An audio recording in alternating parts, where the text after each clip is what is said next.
अस्सलामुअलैकुम। मुल्की और गैर मुल्की ताज़ा तरीन खबरों और करंट इशू से बाखबर रहने के लिए हमारा चैनल सब्सक्राइब कीजिए और पेज लाइक कीजिए। रुक करें। सेवन शरीफ वज़ीर आला सिंध सईद मुराद अली शाह की अपनी रहशगाह पर मीडिया से गुफ्तगू पर पीडीएम हमारी अपनी बनाई हुई जमात है। पीपल्स पार्टी ने पीडीएम में जिन बातों पर इत्तफाक हुआ, इनसे हटकर कुछ लोगों ने बातें की जिसकी वजह से नुकसान हुआ। बिलावल भुट्टो ने 27 फरवरी को लॉन्ग मार्च का ऐलान किया, जिसकी भरपूर तैयारी है। पीपल्स पार्टी का लॉन्ग मार्च का फैसला कुन साबित होगा। अपोजिशन कहती है कि 2001 का डिक्टेटर वाली बल्दियाती निज़ाम आए। हमने 2021 में बेहतर बल्दियाती निज़ाम लाया जो मजबूत है। यूसी में स्कूल अस्पतालें यूसी चेयरमैन के मातहत होंगी। अपोजिशन के पास सिंध के बल्दियाती निज़ाम के लिए कोई बेहतर तजवीज़ नहीं। जमात इस्लामी अलग एहतजाज कर रही है, जिसके मुतालबात हैं अलग हैं। पीटीआई अलग और एमक्यूएम अलग अलग एहतजाज कर रही है। एतराज़ क्या है बल्दियाती कानून से? एतराज़ है क्या? वो कहते हैं कि जी 2001 का कानून चाहिए। 2001 का कानून नहीं मिलेगा। 2001 का कानून एक डिक्टेटर लाया था जब सूबाई हुकूमतें नहीं थी, सूबाई असम्बलियाँ नहीं थी, और उन्होंने कोशिश की थी कि सूबों की खुद मुख्तारी को ख़त्म किया जाए इस कानून के ज़रिए।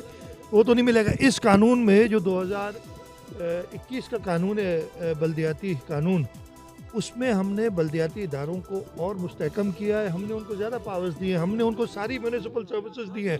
हमने इधर हम बैठे ना इस वक्त यूनियन काउंसिल वावड़ में, यूनियन काउंसिल वावड़ का जो यूनियन काउंसिल होगी, उसको ये पावर होगा कि सारे स्कूल इस यूनियन काउंसिल में जो आते हैं, सब अस्पताल, लाइफ स्टॉक के अगर कोई सरकारी इदारा है, इधर पुलिस का थाना, ये अगर इस इलाके का जो होगा, लगता है वो एक रिपोर्ट भेजेगा यूनियन काउंसिल को। पहले ये कभी नहीं होता था। इस तरीके से हमने ज़्यादा पावर दिया है, और वो रिपोर्ट जो है उस पर अपनी ऑब्जर्वेशंस, अपने जो होंगी कमेंट्स और अपनी जो सिफारिशात होंगी, वो सूबाई हुकूमत को देंगी।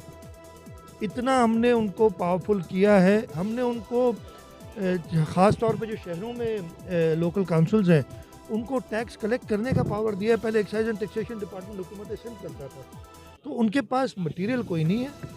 उनको बता देना इतराज़ किस चीज़ पे है कि वो कानून में, तो हम उस पर नज़रसानी कर भी सकते हैं अगर कोई उनकी बात समझ में आएगी, और जो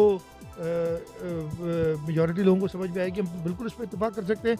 मसला ये है कि जमात इस्लामी अलग एहतजाज करी, उनके कोई और मुतालबे हैं। पीटीआई एमक्यूएम बड़ी अच्छी बात है, साथ मिल के, मैंने 2 दिन पहले इन लोगों ने मुजाहरा किया है। कितने दिन साथ रहते हैं वो देख लेंगे। वैसे बयानात एक तरफ देते हैं। मुझे बड़ी हैरत हुई थी, वफाक में उन्होंने अमेंडमेंट्स डाली थी जो कानून, और वो अमेंडमेंट वापस भी ले ली उधर ही बात करके। तो खैर, ये जो उन्होंने ऐलान किया, मोस्ट वेलकम। जो कानून के तहत रहते हुए हम बिल्कुल यकीन करते हैं कि हर एक को एहतजाज करके, कानून के दायरे में रहते हुए एहतजाज करेंगे तो हमें कोई इतराज़ नहीं।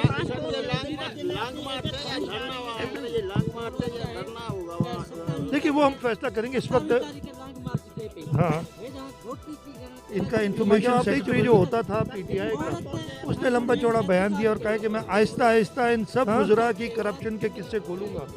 तो ये नाअहल भी हैं, सेलेक्टेड भी हैं, और इंतहाई करप्ट भी है।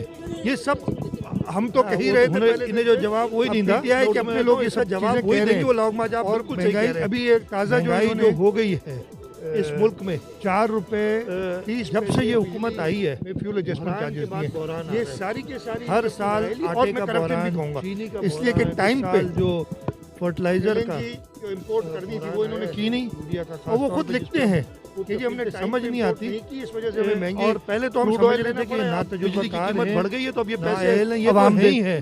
लेकिन उसके साथ साथ ये इससे कहानियां खुलने, नेपरा में जो सिंध का नुमाइंदा है, उसने उस पर एहतजाज किया और कहा है कि ये गरीब लोगों से ना ले पैसे, ये पैसे हुकूमत ने भरने चाहिए। तो मैं जो आपके जो सवाल आप कर रहे हैं ना, इस पूरे पाकिस्तान में हर आदमी की ज़बान पे यही बात है कि ऐसी नाअहल और नालायक और हुकूमत हमने नहीं देखी, और इसलिए इसका जल्द से जल्द छुटकारा इससे दिलाएं।